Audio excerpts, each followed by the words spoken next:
dot. I think he's already dropping a dock, the yellow player, dropping one very early on, so... Indeed. Yeah, straight away. Stock coming up. It's right next to the trading post as well. It's not like there's any yeah, meaning to it right trade now. That. Please, definitely do a trade route to that trade post. I want to see what the number would be, Lidakor. What do you reckon? Would you even get 1 for that? You may get 2 or something. I mean, naval trade is still powerful, so let's not underestimate. As well? Maybe, like if the game is generous. Hey man, after 80 trips, I'll be able to afford a demo ship. Whoop whoop. Actually, 40 trips. Whoop whoop. I'll take it. All right. Anyway, well, at least your trips are fast. That's true. That's true, and very unexposed, very safe back there. Right. It's interesting actually because we were theory crafting this whole idea about how the Chinese team wouldn't want to go on water. But have you noticed how neither the Roost player or the Malian player on the other side has built a dock yet? Oh, hello there. It might be too late to build a dock now. Wait, did Crackedy just stick his scout in as well? Okay, I love this. It's more than that. It's 5 guys inside, and there might be more. There's 6. Yeah, oh my god, it's 7th. More. No, wait, there's more. Is he done? He's not gonna come back this time. So that is 5 of his villagers and his scout. Like, missed opportunity. They could have actually stuck Crackedy's scout in here as well, and that would have given an extra arrow shot. But in fairness, I think they need Crackedy to go snoop, because one cool thing about the Chinese is that this early phase in the game, with the Tang Dynasty, they get more vision on their scouts, so he'll be able to identify the enemy bases quicker. It's gonna be such a massive disappointment when they realize that there is not a single dock up from the opponents. But wait, what if they now just build their own dock here? And then trade. There we go. Yeah, Malian trade. Yeah, you never saw that one coming. There is a second idea that you could flirt with over here. And that is the Malian player kind of just sneaking a forward base over here.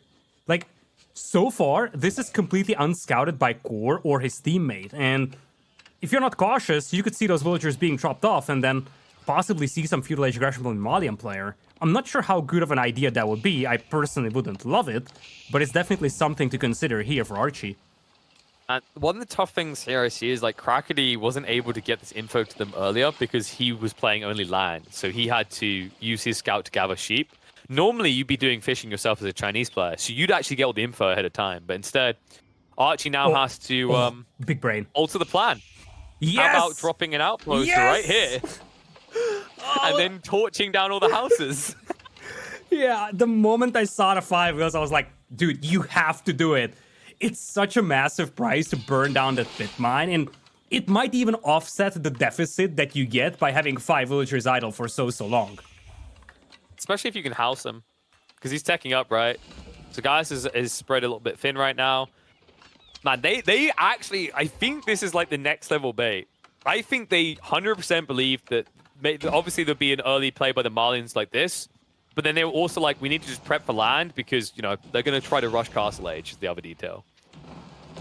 He's going to get housed, he's going to lose the pit mine, and it's going to be so annoying. The timing as well, actually. Just look at the numbers right now. Oh, he's even going to snipe the scout. Oh, just out of range. He only got 1 shot off in that final flurry. But he should be able to torch down all these houses. That's going to force a reinvestment. And the good news, at least for Gaius, is he is now on wood. But I think he was delayed getting that wood line on operational. Yeah, I also wonder how much food they have to work with. Because do keep in mind, they are not fishing. And if I'm not mistaken, most of the sheep was taken by Crackedy. One of his scouts were followed by at least a dozen. So with the berries also being close to this outpost, no fishing for Gaius Julius Caesar. Oh, no. He might be thin on food. Wait, but Archie... Okay, this is crazy. Like, Archie wasn't fishing, as you mentioned, Larry, and then on top of that, his transport ship is looking on all the wrong places. So this dock is going to go up, CoRe's going to get on the waterfront, and this early transport ship play is going to just kind of feel moot and irrelevant. Because if you think about it, like, sure, you're being annoying for the other Malian player, right? You're housing him, you're torching him down. But you're also idling a lot of villages. I'd argue that they are equal in terms of what they're doing here. Like, it hurts Gaius, but it hurts Archie as well to have this many villages not gathering. And I would dare say it hurts Archie more. That's 5 villagers for a long time. If he could cut his opponent off from a pit mine for quite a while, it would be worth it. But you could see that Caesar is already rebuilding that pit mine to the south, something that's probably not even going to get scouted by Archie. And Caesar is already feudal age. Now CoRe is going to lose his scout here even. I don't know. I feel like this aggression from Archie is just not working. So let's math this out a little. He's got 5 villagers there, right? Let's say it takes him, I'd say about, if he commits 20 seconds to kill a house, it feels like that's maybe a rough estimate. Those houses cost what, 25 wood? So he's getting rid of 75 resource investment by Gaius. The average villager gathers about 40 resources a minute. That's a bad exchange. He's not even getting a 50% return in that situation because these extra 5 villagers that Gaius has working in comparison are getting him 200 resources per minute, and you're maybe denying 75 to 100 resources per minute. And it's actually worse than that because you also have to make a transport ship, which you really don't have a use for now. Plus, you had to ferry those villagers across the pond, so there was a lot of idle time with this. And as you said, Caesar, he's already in feudal age. He's going to have a pit mine operational. In fact, he can get a second pit mine up somewhere else, like, for example, inside the base of his teammate. He's going to have Voas up, and that second pit mine is going to offset the deficit that he suffered from when it comes to losing the first pit mine. And at the end of the day, Archie is just a massive waste of resources when it comes to the use of those villagers. Yeah, and you can't now go deeper and torch these new pit mines, right? Like, you just had to take your villagers and go home because you can see the racks being dropped. You can see the counters being prepped, and oh, look at that. Transport ship isn't so scary when nobody's being transported. Oops. Yep. Indeed, it's gonna get picked off. And he had it on patrol. He didn't even realize. Oh, man. It's not like it matters. Well, yeah, but how are those villagers now getting home? Are we now about to have a Lord of the Rings level epic journey? Because they have to go all the way past CoRe's base, all the way around north to get home. This is just They're looking not even sad. doing anything. Nope. He's just distracted. Please, at least build like a pit mine, right? That's like the next like level Chadley play, right? I would take your pit mine and build my own here. But instead, he's just losing fishing as well. I mean, this is... I wonder what he's doing back at home. He needs to do something to supplement Crackedy. Crackedy's castle... Is he slinging cows? Yeah, so he's got a mill, but it's not that close to the base. If you look south, he put one on the deer stack, but I think he's building cattle out of it. Okay, thank God he's not. Has he got one at... Yeah. No, so where's Crackedy getting the food? I think he just had a tremendous amount of sheep to work with. Yeah, but that's what that's the issue here, right? Like, he's not going to get enough food to be unlimited push. No, not at all. I mean, the walls are complete to the south. You can see that those palace guards are actually pathing to the north. And by the time they arrive, Voas will be up. Mind you, those are going to be fortified palisades even for the Rus players. So by the time these first couple of palace guards arrive, you're going to have a counter prep by either CoRe or Caesar. What's the post-game discussion going to be here?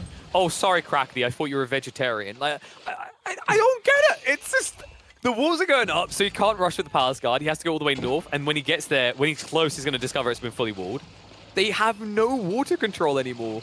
I mean, this just feels like kind of headless chicken syndrome right now. Archie, is he planning to try to recover a trade? Because that's a lot of people on gold. I mean, first feudal age would be useful for that. Yeah, he's still not going up. Like, still, why do you need this much gold? Oh, what's happening? Oh, man. I think they're trying to figure out what's next, right? Because, like, they had a clear idea, and the idea was not clear at all, right? Like, it fell apart very quickly. The other side were prepped for it. They fully anticipated it. Yeah, so now there is the catalyst link, finally. But it's coming in too late. Yeah, but also, here's another issue. The reason why I thought Mustafadi Warriors would be poo-poo on a stick to counter Palace Guard is, like, you know, they're probably going to trade worse one-on-one in Feudal versus Castle Age Palace Guard, right? But that they don't need to trade evenly because they're cheaper. Where the issue would be encountered is the Chinese player would build Nest of Bees. You may have noticed something in Crackedy's base. He did not build a clock tower, so they do not have access to siege that could very easily kill the Mustafadi glass cannons. Yeah, as Crackedy's damage potential here is minimal. We're talking about 5 Palace Guards altogether, and now Castle Age is in for CoRe. He's got water control. He's going to start yoinking relics. And he's also prepping knights, and do keep in mind, he has water control. He's the only player with water presence, so he is the one who dictates whether someone is going to transport stuff or not. And he could easily transport his own knights. That's true. Or he could, like, transport Mustafadi Warrior. Okay, I'm not going to get ahead of myself. They are coming, though. He's pumping them out in mass. 4 already hit the field, and the other 4 on the way. In fact, he's going to have more Musafadi warriors than Crackedy is going to have Palace Guard in the battlefield. Yeah, and as you said, those are cheaper, so overwhelm potential is going to be there. Archie finally going up the feudal age over here, but they're now down by 10 eco. And I just don't know. I feel so disappointed so far in this Malian landing.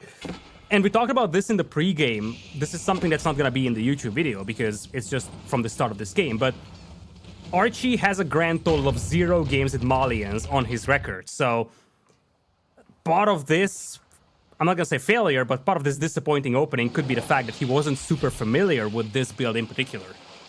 Don't give in to Malian peer pressure, folks. That's what we're getting at here. What has happened is Crackedy's gone, you will play Malians. But Crackedy, I don't have to play Chinese. Can I play the Chinese? No, I like Chinese. You can't. Yeah. Okay, here's what you're going to do, Archie. You're going to build a transport ship. You're going to send all your villagers in. All of them. All of them? You sure about all of them? All of them.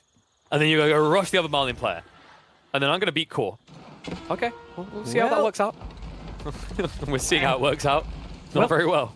Strictly speaking, the Palace Guard numbers are increasing. We're up to 15, and now there's a proxy base on the north, which allows him to get reinforcements on the field a little faster. So let's not sleep on this, because if you look at the army of CoRe, I'm not impressed. 4 crossbows, now 6 knights, but most of them are to the south. No, I'm kind of fine with this. Like, so the crossbows aren't there yet. They're coming, but the double was going to buy time, and the Musafadi warrior count is at 13.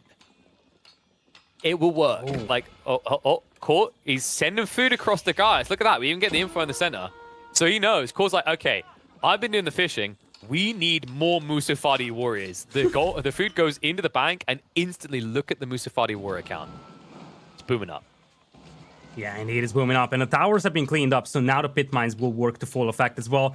And they have bought themselves enough time. Rams are complete for Crackedy, but they have a one-dimensional army over here. Only Palace Guards. It looks like now there is going to be a switch to Spearmen, but Musafadi Warriors, Crossbows, Knights, that's a combo that I like a lot better than Spearmen Palace Guards.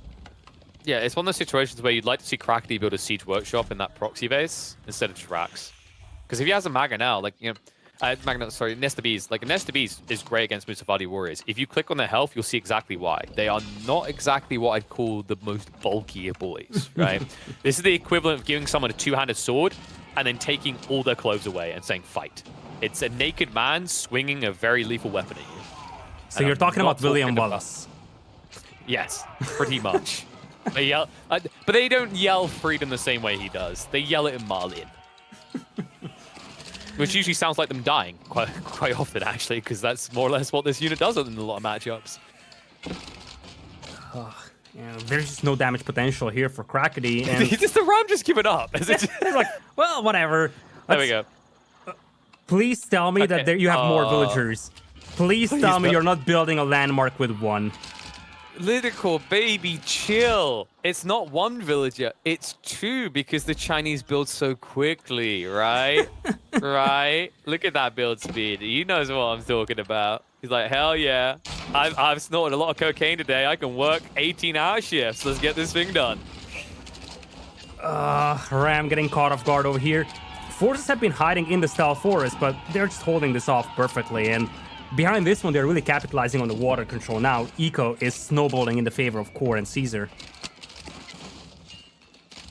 Yeah, this is... I mean, I'm wondering what the next part of the plan is here.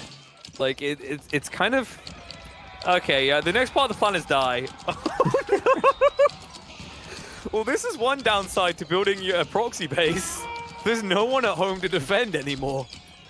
It also doesn't hurt to have walls back at home because Caesar and CoRe does have them to hold off the attack. But on the other side, there was no walls for Crackedy, so he got caught off guard by a couple of knights. He's gonna lose quite a lot of villagers to that. Over 20 idols for him. I like how Archie's like, man, I need to repay all that food. I need to match the trade that the other side's been doing. I'll send Crackedy some wood. This is looking rough. I mean, honestly, he'll get him 5 extra spears, but by the time those spears arrive, there's going to be no one left to survive. Everyone's just dead. I think we might be close to a wave the white flag situation here. Yeah, it feels like the die has been cast here. There's just no way. Well, I'm not gonna say no way because we've seen some crazy turnarounds, but Crackedy was supposed to carry his team here. That was the idea. He's And- done it! It's done, Lidakor! He built the clock tower! Oh, wait, is that an enemy arm? Oh, Well, at least it's complete, okay? it's completely wrecked. That's 1,800 resources. Right now, the Malian player is crying because he knows how much cattle that is. I mean, quite frankly, I feel like he's got bigger problems than that, and that summarizes how this game is going right now for them. Now, look at the plus side. He has Yuan Dynasty. This is going to be very helpful for running away. Where exactly are you running, KP, right now? Like, I just don't To the seem lower to... bracket. That's a good answer. I'm gonna take that. Yep. Dude, I love these Chadley tributes each time, right? We saw like 100 resources to the team on the left. This time around, like, what was that? CoRe just gave 1,200 resources to Gaius. He's like, yeah, keep getting those Musafadi warriors. They seem to be doing things. Yeah, they're working.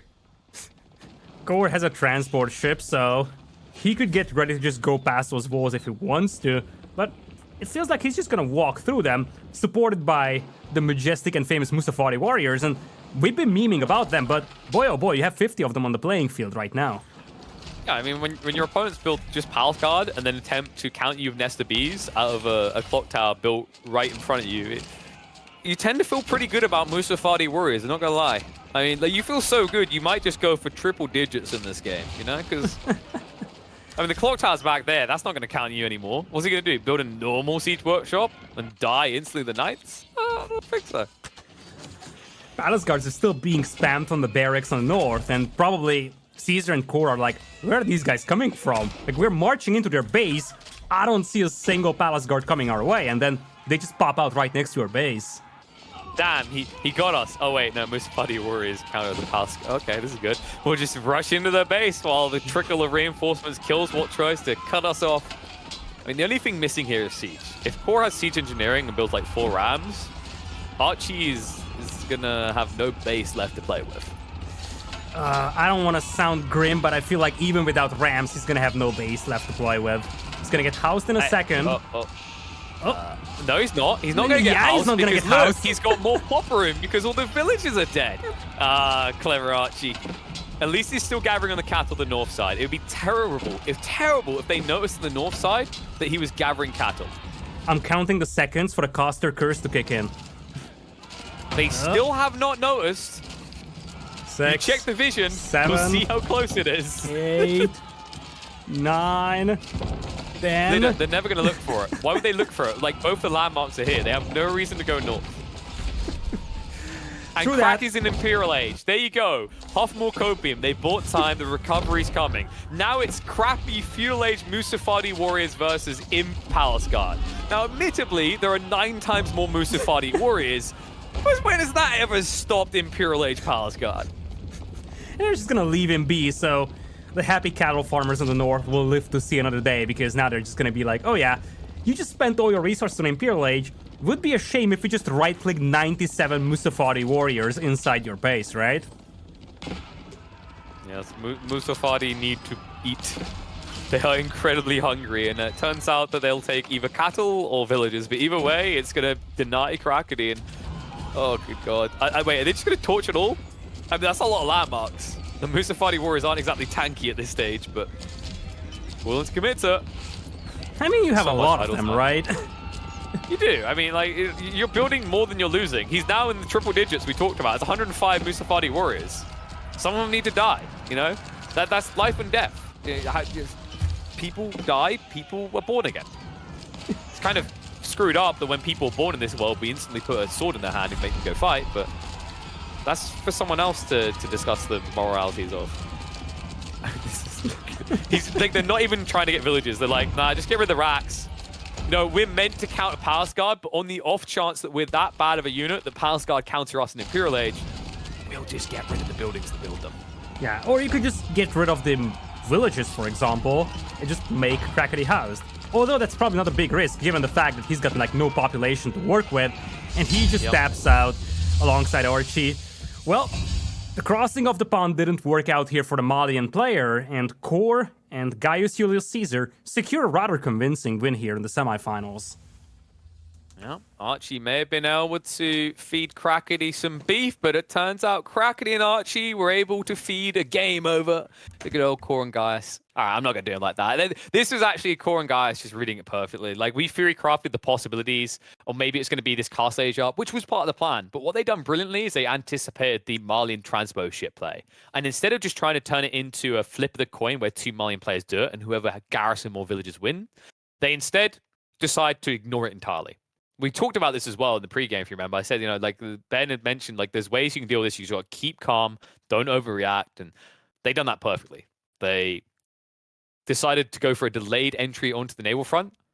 They made sure that the Malian player had stretched himself way too thin. Like, I don't even know how long it was before he got feudal. It was a long time, right? Like, I think we were 8 or 9 minutes into the game before feudal. For those watching who are curious, 12 and a half. Okay, so for those watching who are curious, 12 and a half minutes feudal is not exactly an optimal timing for any civ in the game. Yeah, for sure it isn't. It's also the fact that the fundamental concept of the two teams are different. For Archie and Crackedy, it was basically a Malian sling into the Chinese player overrunning the opponent in early castle, whereas on the other side, it was both players contributing on the army front, which just allows them to have a much more diverse unit composition and always be able to take the fights against Crackedy's very much one-dimensional army.